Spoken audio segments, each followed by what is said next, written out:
Bom dia, hoje 15 de março de 2020, estou aqui mais uma vez para comentar os principais acontecimentos da Bolsa.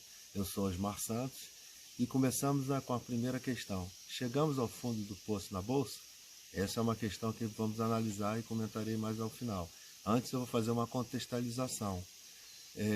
Essa semana tivemos vários acontecimentos. O coronavírus continuou dominando a cena mundial, mas além disso tivemos a guerra de preços do petróleo entre a Arábia Saudita, OPEP e Rússia. Tivemos vários circuit break na Bolsa e o coronavírus se alastrou, chegou nas Américas com força. O Ibovespa caiu abaixo de 70 mil pontos, que era o antigo topo histórico que vinha lá desde 2007. E aí o que aconteceu? Ela desceu de 70 mil pontos e apareceu uma forte pressão compradora. Sempre que acontece um limite histórico demora anos e que é uma resistência, quando ele é rompido e acontece como aconteceu com a nossa Bolsa, foi a 119 mil pontos, quando a Bolsa volta e encontra essa antiga resistência, essa resistência passa a ser um suporte de preço. Então, é possível que tenhamos chegado ao preço mínimo das ações, ou seja, é possível, é viável que estejamos no fundo do poço. Esse fundo do poço pode ficar mais fundo se o coronavírus tiver uma repercussão muito grande, agora que ele está chegando no Ocidente, chegou nas Américas com força, aqui no Brasil como nos Estados Unidos, mas é uma coisa que a gente tem que ser avaliada ao longo do tempo.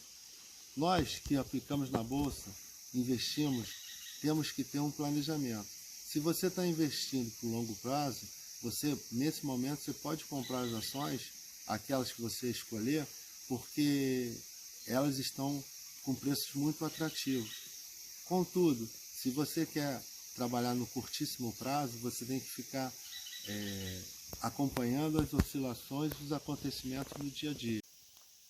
E eu vou falar agora sobre o terremoto que sofreu a Bolsa de Valores, porque além do coronavírus estar se alastrando, a questão do preço do petróleo, a guerra de preços entre OPEP, Arábia Saudita e Rússia, foi muito intenso, porque com o coronavírus a demanda de petróleo no mundo caiu. E aí o que a OPEP fez? Ela se reuniu, convidou a União Soviética para participar e eles queriam que diminuíssem a produção no mesmo nível de que caiu o consumo, para manter os preços estáveis. O que a União Soviética falou? Não, eu não vou reduzir minha produção não. E aí os preços começaram a cair, até porque a resposta da Arábia Saudita foi: você não vai reduzir a sua produção para a gente garantir o preço? Então eu também vou aumentar minha produção. Além de não reduzir, eu vou aumentar minha produção. E aí começou aquele tiroteio entre Rússia e Arábia Saudita. A Rússia fala: não, eu estou com caixa, eu posso segurar o preço baixo por décadas. E a Arábia Saudita dizendo: não, o nosso custo de produção é mais baixo, eu não tenho medo dessa briga. E os dois que estão brigando têm um objetivo comum: melhorar, vender mais e talvez expulsar a produção americana que vem a partir do xisto, que o custo de produção deles é muito mais alto. Mas essa briga, essa guerra é de perde-perde.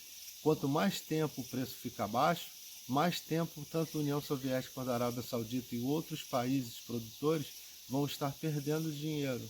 Então é esperado que em algum momento eles cheguem num acordo. E aí os preços vão voltar aos patamares anteriores. E nesse momento, as ações da Petrobras, por exemplo, devem ter uma boa alta. E, consequentemente, como ela tem uma participação grande no índice, ajudar o Ibovespa a voltar a níveis... Bom, outro acontecimento importante da semana foi uma definição quase que de 100% das primárias do Partido Democrata. Lá, os dois principais candidatos são o Biden, que é um senador que já foi vice-presidente do Obama. Ele é democrata, mas ele é um capitalista. E o Sanders, que ele é considerado socialista. O mercado não gosta de presidentes ou candidatos socialistas. Se o Sanders for o candidato dos democratas e puder vencer o Trump, seria muito ruim para o mercado. O mercado gostou que nas primárias, na maioria das primárias, o Biden está ganhando, então ele deve ser o candidato.